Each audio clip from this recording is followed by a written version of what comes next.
Coogs, on this week's show, we have the latest updates on the new import tariffs and Senator Cory Booker's record-breaking speech on the Senate floor. Later, we talk about the summer's most anticipated stories and the NCAA championship game between UH and Florida.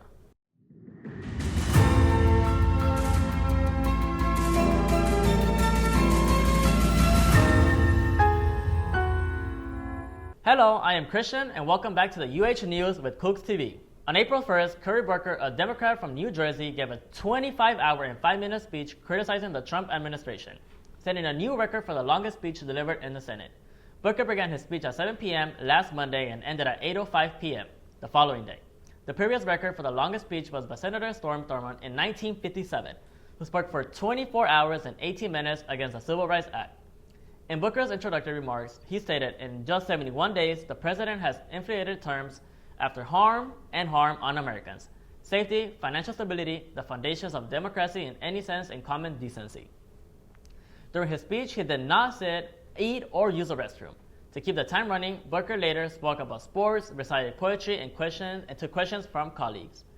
Booker says his time was used to disrupt the normal businesses of the Republican-controlled Senate to elevate the voices of Americans, by addressing how they have been harmed by President Trump's news policies. Now let's listen a package about the raise of tariffs imported goods by Priscilla. The global stock market are reacting fast with trade tensions rising in East Asia, with South Korea, Japan, and China raising their tariffs. Investors are bracing for economic impact. The stock market has experienced significant volatility recently, primarily due to escalating trade tensions and tariff implementations.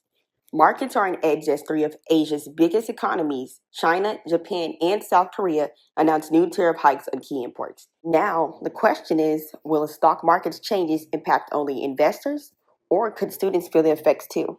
I spoke with UH's Dr. Vikram Maheshri to get a better understanding of how the market could affect us. There's sort of two things that the stock market is telling us. It's telling us something about general expectations about what's happening in the economy, and it's telling us more narrowly what's happening with the prices of these individual securities. So I'm guessing students probably don't hold a ton of stocks, so they're not going to be affected too much by that second thing.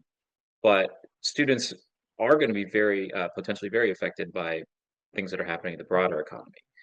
Students are going to be graduating and looking for jobs, and all this uncertainty and volatility there may affect hiring, that sort of thing. I think that's something to be really concerned about. At first glance, the stock market may seem distant, but its shifts can shape the economy students graduate into, impacting industries, hiring, and paychecks down the line. It's not just Wall Street feeling the heat. Today's stock market shifts could decide where U of H students land tomorrow. This is Priscilla Tarble with CoogTV, and I'll catch you in the next one. Crowds of protesters gathered in the cities across the U.S. and parts of Europe on April 5th to denounce President Trump, following his announcement of imposing tariffs on most of the U.S. trading partners. In Washington, D.C., thousands of protesters gathered to watch his speeches by Democratic lawmakers. Many remarks focused on the role of wealthy donors in Trump's administration, notably Elon Musk, who served as an advisor to the president and launched an effort to cut spending in the federal workforce. Florida Congressman Maxwell Frost denounced the billionaire takeover of our government and said, "When you steal from the people, expect the people to rise up at the ballot box in the streets." Organizers of the protest say they have three demands: an end to take billionaire takeover and rampant corruption of the Trump administration, an end to slashing federal funds for Medicaid, Social Security, and other programs working people rely on, and an end to attacks on immigrants, trans people, and other communities. At the University of Houston, Student Government Association has been shut down. Let's go to Amy with a report on the situation. Government Association offices where SGA has been currently dismantled. They're on the path to rebuilding for the fall 2025 elections. The SGA was put under a mandate by the Vice President for Student Affairs, Paul Kittle, on November 6, 2024. It was due to their weakened checks and balances in the SGA bylaws and the failure to fill vacant positions that were required for the mandate. This mandate forced SGA to pass a new set of bylaws and constitution in order to operate as an organization. SGA lifted their mandate on February 12th by passing the new bylaws and constitution. However, the student body did not approve of the constitution. I spoke with Vice President of Student Affairs to discuss the issues SGA faced. We had several vacant Senate seats that weren't being filled. We had university committee appointments that weren't being approved. We didn't have an attorney general appointed. We didn't have an election commissioner appointed. It was not doing anything on the legislative side of the House. So we decided that as a university-sponsored organization, we had a responsibility to nudge them along in the work that they were doing. So we gave them a clear directive on what we needed them to do. As they worked through their documents, the bylaws were redrafted, and those can actually be voted on and approved by the Senate, by the legislative body. So they did that. The Constitution was approved by the Senate, but required a ratification by the student body. So on 2 different votes, that failed. So once you no longer have foundational documents that are in alignment with one another, so the Constitution didn't match the bylaws and none of them matched the election code, we now had 3 sets of documents that were out of alignment and didn't permit us to host elections. While the former student body president, Diego Arriaga, provided his perspective on the dismantled SGA. I think SGA being dismantled, in a sense, was almost inevitable because of the self-interest within the Senate and not realizing that the opportunity we were given under the mandate was to fix it ourselves before it was fixed for us.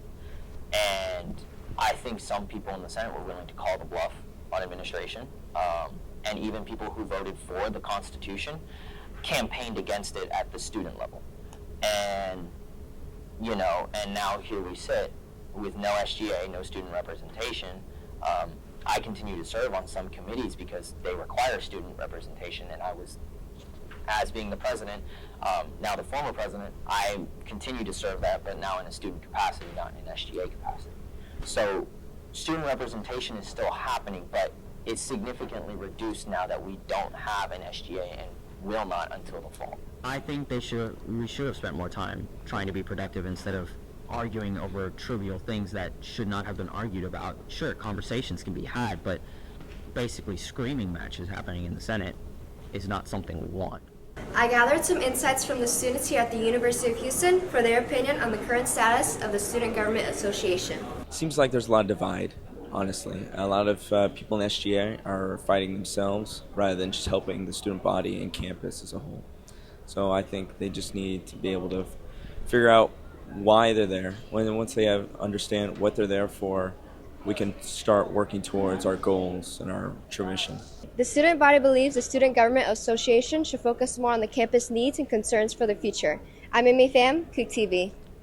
Migrants under deportation orders are now subjected to fines up to $998 for every day they fail to leave the U.S. Additionally, the administration is also considering seizing the property of immigrants who fail to pay the fines and apply the penalties retroactively for up to 5 years. Tricia McGowan, spokesperson of the Department of Homeland Security, advises immigrants who are in the U.S. illegally to use a mobile app, formerly known as CBP Home, formerly known as CBP One, to self-deport and leave the country now. Trump says individually with final deportation orders are prioritized for removal, although many have families, jobs, and established in the U.S. Migrants and their supporters could challenge the fine in court, but the threat alone causes fear among immigrant communities. That was all for the news section today. Hang tight with us because right after this short break, we'll hear the latest news from the entertainment world from Dan and Angelica. Momentum. It's what launches us forward and upward in rankings. Momentum ignites Tier 1 research that turns ideas into impact, powering the grid of the future with breakthroughs in superconductivity. It's 5 straight years of leading the nation in entrepreneurship and earning a place in the most prestigious academic honor society. Momentum builds a new medical school from the ground up and pioneers a new era of exploration way above the ground. It's Pulitzer Prize winners and Players of the Year. It's winning championships and being champions for change. Momentum is the roar of 300,000 alumni and the heartbeat of the nation's 4th largest city. Momentum is more than just moving forward. It's being unstoppable. Can't stop Houston. Can't stop us. Hey Coogs, welcome back to the show. So much has happened in the world of entertainment recently. Today's top stories are a recap of the TikTok ban with updates you need to know, and what movies you should be on the lookout for this summer. The future of TikTok in the US is still uncertain. In 2024, the US government decided to ban TikTok over national security concerns. The government gave TikTok's parent company an ultimatum: sell to a US owner or be banned in the US. The initial TikTok ban was enacted on January 19, 2025, and lasted about 14 hours. President Trump signed an executive order on January 20th to extend the ban by 75 days. The end of the first 75 days extension was set to take place on April 5th, 2025. Since then, President Trump has signed another order extending the TikTok ban to June 19th, 2025. So for now, TikTok remains available in the US, but the countdown to sell or be banned continues. And other entertainment news, summer is coming up fast, Coogs. There's so many movies coming out this summer, and we have a list of the top 3 we're excited for. Mission Impossible: The Final Reckoning is being released on May 23rd. The film has Tom Cruise returning for his final mission as Ethan Hunt, and what is sure to be a thrilling conclusion for the franchise. On the 13th, the live-action remake of How to Train Your Dragon is coming out for all us kids at heart. Jurassic World Rebirth is coming to theaters in July 2nd. This movie follows a covert team as they travel in an island covered of mutated dinosaurs to retrieve DNA that could be revolutionize medicine. We cannot wait to beat the heat this summer. All right, Coogs. So onto our game. As you notice, this box right here. Oh! It just popped up. I don't know, that scared me. The box, I mean. You had one job for your bit, and you flopped. He was prepping beforehand the whole time, being like, oh my god! And that was the best he could do. I won't tolerate this attack on my character. You had prep time. Okay, so right here we're gonna have a bunch of bottles in a certain order, and what me and Dan are gonna do is we're gonna try to match it correctly to the bottles as they are right here, where me and him can't see them. And after we get it right, we take a card. You ready to fail? I don't know, I feel like... No, let's begin.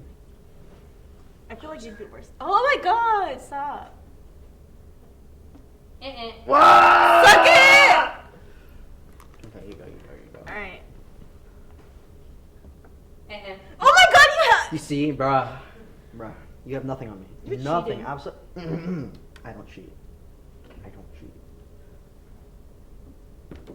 Wrong. That sucks. Oh my god. Okay, so I went here, and I went here, so it has to be here. No. There's multiple bottles, so I don't think it had to be there. No, it has to be here. I have a strat. No. A secret. Oh my god. But you were wrong. Okay, I could be wrong I'll just many stick to times. one I just need to be right color. the No. one time. Oh my god, I'll stick to one color and then see. Look, it's got to be here. No. You're kidding me. No. Lucy hates us, clearly. Correct. Let's go. Oh my god. Okay. Ooh. I'm safe. What? I'm safe. All of that just because you pulled out a safe card? Imagine being wrong so many times. Like, really could not be me. Look at this. I'm about to be right. Wrong. What? Wrong. Oh my god. Wrong. Wrong. You see, you're adopting my strat. You're using the same bottle. You see, you're learning. Wrong. Oh my god. Wrong. Oh my god. Where else could it be? Did I already go here? Wrong. Oh my god. Wrong. Correct. Oh, let's go. Let's so go. Ooh. Ooh. You ready for this? What? Read your last 3 texts to our beloved Lucy. Out loud. No context. Oh, I have to do that one right? You have to do it right now. Yeah. Oh, Dan. No, it's you. I have to do it? Bruh. So what's the point of wanting to win? Yeah, why why am I winning? Oh my god. Okay, my last 3 texts to you or your... Okay. One of them is like the pain emoji. It's like pain. I don't know if y'all saw that. Another one's an audiobook. And another one's not yet. Correct. Yay. Oh, I'm just safe. That was very anticlimactic for me. Okay. Ooh, I love this mud water. Wrong. Oh my god. Alright. Have you heard anything about the Switch 2? Oh, yeah. It's correct. Let's go. You know you're cheating. I'm not cheating, I'm just amazed.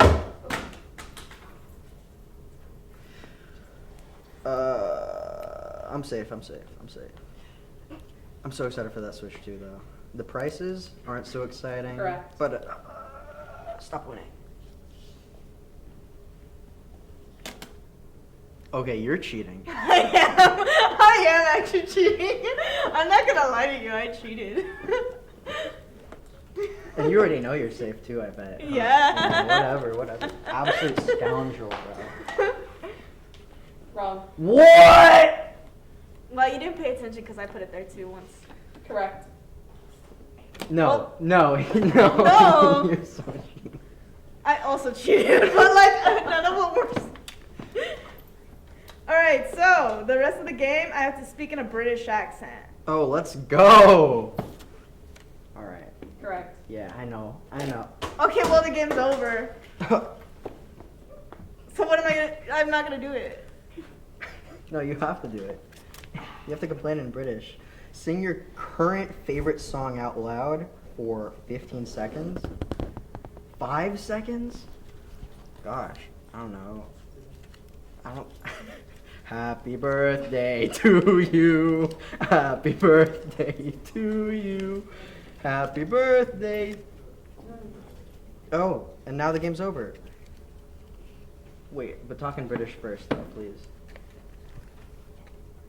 Do you mind if I put you for chat? I don't know. I only know of Love Island.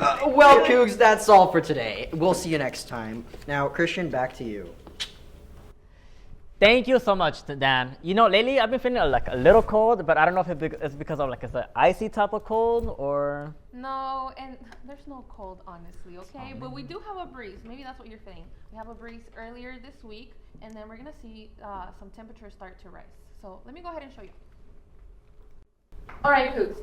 So for Tuesday and Wednesday, we're gonna have some pretty strong winds. For Tuesday, we're gonna be seeing winds go up from 5 to 10 miles per hour, and then on Wednesday, we're gonna see them go between like 15 to 20 miles per hour. Now, the temperatures are also gonna be rising. We're gonna be in the 80s, and then our lowest temperatures are gonna be in the 60s for these next 2 days. So it's gonna level out pretty nicely with the breeze that we're gonna be seeing coming in. But as y'all can see, for the rest of the week, our temperatures are going to start to rise to those mid and high 80s. On Friday, we're gonna have a high of 87 degrees and a low of 72. And after that, we're also gonna be seeing those low temperatures stay in those 70s to mid 70s. Now on Friday as well, we're gonna start to see how it gets a little bit more cloudy compared to what we're gonna be seeing on Wednesday and Tuesday. And it's gonna be a little bit cloudy because we can see that on Saturday, we're gonna start to see that it's gonna be completely cloudy for the rest of the day. And on Sunday, which is Easter Sunday, we're going to see that the rain is going to come in. We're sitting at 40% chance of the probability for rain.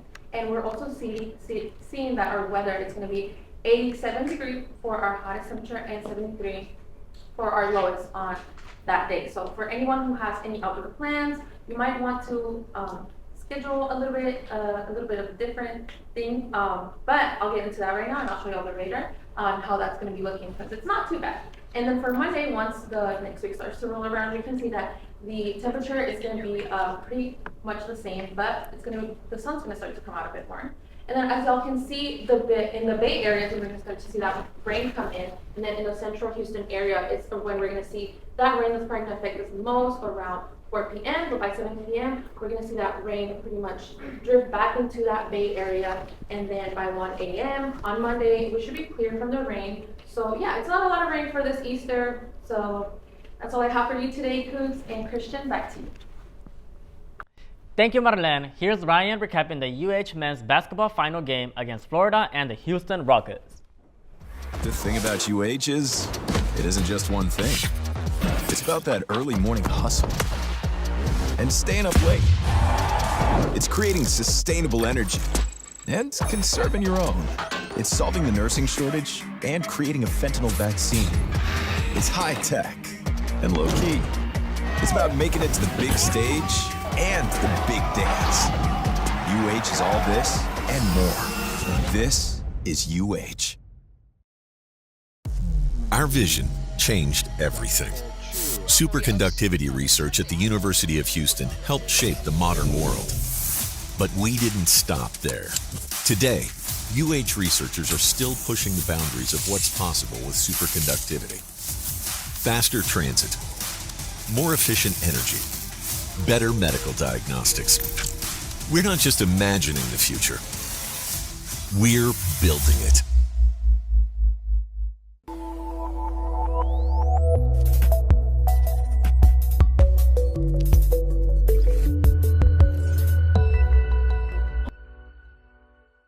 Today's opening story comes from the NBA as the Houston Rockets finished the regular season in the second seed in the Western Conference. Led by a rather young nucleus of players, the Rockets annihilated the expectations of many in achieving their first playoff appearance in half a decade and reaching 50 wins for the first time since the 2018-2019 season. Center Alfred Sengun proved himself as the key offensive piece for the Rockets, averaging 19.2 points, 10.4 rebounds, and 4.9 assists in a season that resulted in his first All-Star appearance ever. Shooting guard Jalen Green has continued and seemingly improved his scoring prowess, averaging a team high of 21.4 points. This average includes a 41-point explosion against the Philadelphia 76ers in November and a 42-point masterclass against the Memphis Grizzlies in January, both of which were victories for the Rockets. Veterans like small forward Dylan Brooks and point guard Fred VanVleet were instrumental in bolstering the relatively young team to the heights they reached during the regular season. The Rockets enter the playoffs with the fourth best win percentage in the league, only trailing the Boston Celtics, Cleveland Cavaliers, and Western Conference rival Oklahoma City Thunder. After resting several of their key starters in the final games of the regular season, the Houston Rockets looked to face the winner of the Memphis Grizzlies and Golden State Warriors play-in match. Continuing in the realm of basketball, the University of Houston Cougars faced off against the University of Florida Gators in the national title last Monday. The game marked the third championship appearance for the Houston Cougars in school history, with the team fresh off a thrilling comeback victory against the Duke Blue Devils in their Final Four matchup that Saturday. Houston led most of the championship game, using their defensive prowess to quell the potent offense of the Florida Gators. The Cougars finished the first half up 3 points, only continued to amplify the lead by several magnitudes in the second half.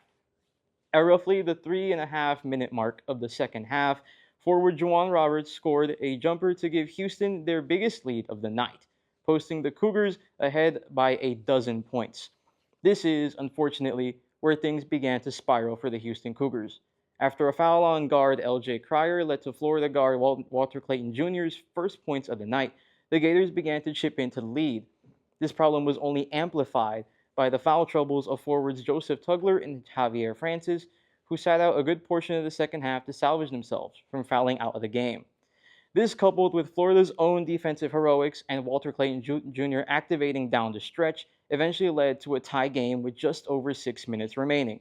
The game was a back-and-forth brawl, but following a foul on Houston guard Milos Uzin, Florida guard Denzel Aberdeen gave the Gators a 2-point lead with just 19 seconds remaining. The Cougars' last possession was a catastrophe, as guard Emmanuel Sharp was incapable of even attempting a shot. As the Florida defense completely smothered Sharp, the buzzer went off, meaning the University of Florida Gators had won their third national championship in school history, the final score 65-63. The Houston Cougars were denied yet another title in the school's most heartbreaking loss ever, one that Coach Kelvin Sampson could only describe as, and I quote, incomprehensible. That's all I have for sports today. Back to you, Cristian. Alright guys, that was the news for today. Don't ghost us yet, because next week we're coming with back more exciting news for y'all, alright? Don't forget to find us at CoogTV and our website www.CoogTV.com. This is Cristian Garcia, signing out before my student also texts me, alright? Goodbye, Cruz!